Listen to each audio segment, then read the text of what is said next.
Hello everybody, my name is Lucinda Watkins. I am a hiking guide, personal trainer, nutrition coach, all that good stuff. But today I wanted to talk to you about staying warm on your winter adventures. So I have pulled out some of my outerwear and innerwear, and I'm going to talk about how you can stay warm. Now, if you are dressed appropriately and have the proper layers on, hanging out outside in the winter can actually be a ton of fun, but I don't want you to get cold. So I'm going to just show you a few pieces that I have and just talk about the pros and cons of things. Now, I should mention, I am allergic to wool, and wool is the best insulator. When cotton gets wet, it freezes and doesn't insulate. When wool gets wet, like say you sweat on the inside layer or it gets wet on the outside layer, it still insulates from the cold. And what I found is regular wool I react to, and the good high quality merino wool I can actually wear and not break out in hives. So find what works for you. I'm going to start with the outer layer and kind of work in and work my way around what I've got going on the couch here. So talking fall, I have this lightweight kind of puffer jacket. It wasn't super expensive, found it at Costco.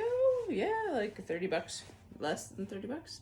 I like it because in the fall, like this weekend, it's October and it's going to be 20 degrees out. Well, it's probably going to be windy and cold at top. So this folds down nice and small and packs into my backpack, and I can have it for when we're standing still up at the top and it's probably windy and cold.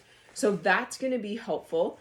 Once we get into the colder winter months, we're looking at kind of a heavier, this is my heavyweight winter jacket. It's got some weight to it. And that one's going to keep me nice and warm. Now, sometimes in the winter, I also do another inner layer, which would be like a fleece.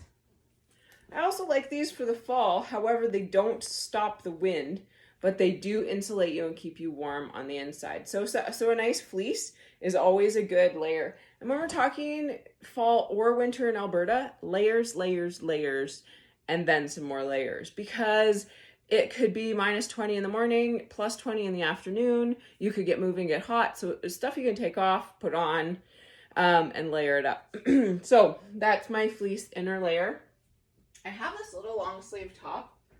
I don't really wear like long underwear shirts, but what you want to do is not wear cotton against your skin. Because like I said, when you sweat, it's going to freeze and be colder. I have this one. It is Under Armour, and they're not overly expensive. And it's a cold gear is what they're called. And it has, I'm going to see if I can show you, kind of this inside thing that reflects the heat back at you. And it is a synthetic material. So really good as your under layer. And that can be underneath your fleece or underneath a different sweater. And I like that one. So good to have a layer that's close to your skin that isn't cotton. So that synthetic is actually pretty good too. And the cold gear by Under Armour is excellent. Where are we at? We're at pants. I have this pair, which is kind of that tactical 511 brand. And this is good for fall. So these ones are quite thick, and they're going to break the wind and keep me warm. And I find that they're heavy duty. They're reinforced in the knees. Now these are a little bit more of an expensive brand. But a thicker pant is a good way to go. I kind of wore leggings all summer. And finally just got myself some actual hiking pants, but something like a thicker is going to work. Or 2 layers. So I don't have them with me, but a lightweight merino wool long underwear, and I can wear it underneath my lightweight hiking pants. They fit under there nicely. So these are my lightweight Woods brand hiking pant, and they're actually quite nice.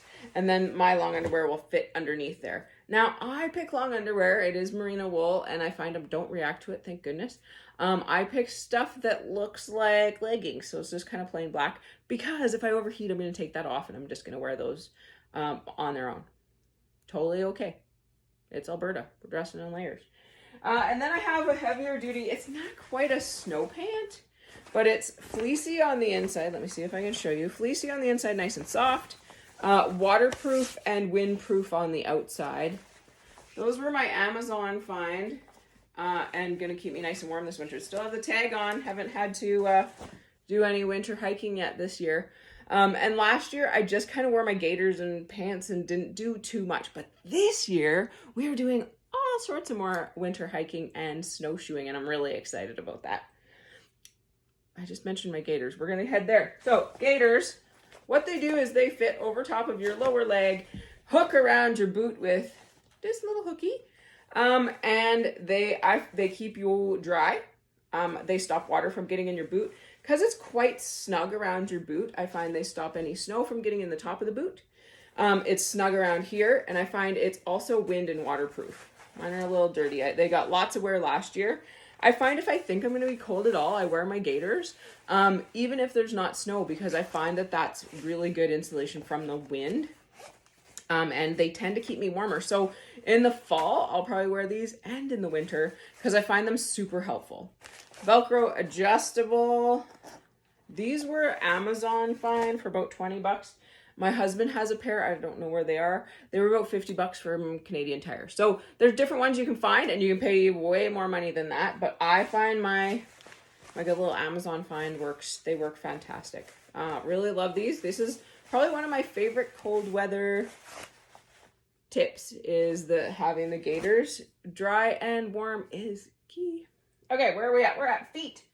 So I have I talked about the socks in a different video. You should look that up.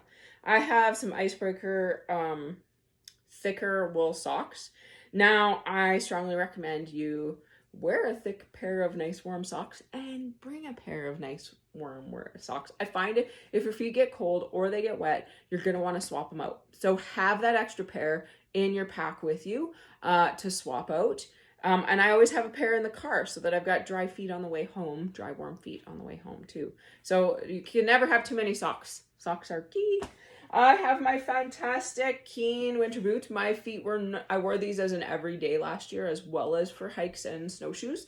And my feet were not cold at all. So they are a nice little winter boot. They are insulated, nice and warm, and come up kind of midway and keep me nice and warm. So I wear those with the gaiters, keep nice and dry. Fantastic. Okay, where are we at? I have usually a light pair of gloves in my backpack with me. I call those driving gloves. I don't know if that's actually a thing. Anyways, they're just nice, lightweight, thin. You can still do your stuff, put your snowshoes on, do whatever. Keeps the hands sort of warm. And then I got my big boys. Nice, insulated, thicker mitts. And I find these ones, my hands do not get cold. Now, if you are prone to having cold hands or feet, always bring these you never underestimate the power of these little hand warmers. And I have some feet ones too. It's what kept me warm in the tent all summer. You take them out, give them a little shake, and they last like, I think 8 hours or something. You can stick them in your pockets so that when your hands get cold, you hold on to them. You can stick them right into your gloves. Super handy to have. I have those in my backpack and always have them with me, especially for any of my fall or winter hikes. So that's going to help keep you warm.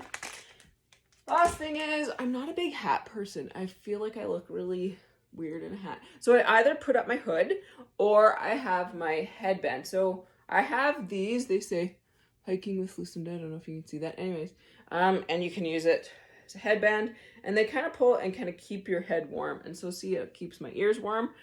Or if I do have my hood up and I need them, they work as like a neck warmer too. And they're surprisingly warm for as thin as they are. And I kind of like them as that headband and keeping your ears warm. I actually do that quite a bit. So I want you to stay warm. I want you to come out in the winter. I know I don't like being cold either, but I want you to come out in the winter, have some fun adventures with me.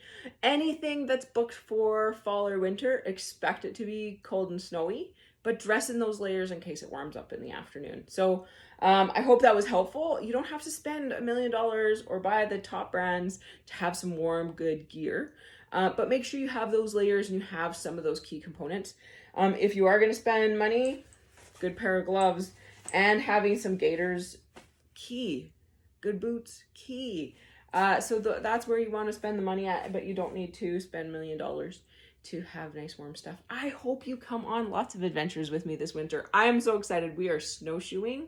We are snowshoeing around central Alberta. We're going to snowshoe out in Kananaskis. I've got some trails for Kananaskis. So stay tuned. I'm coachingwithlucinda.com is my website. You check under events. I'm going to be updating that as I add more adventures. And I hope we get to go on lots of trails together this fall and winter, and I hope that you stay nice and warm. But I'll probably have some of those hand warmers for you if you need them. Take care. I'm Lucinda. Stay warm this winter.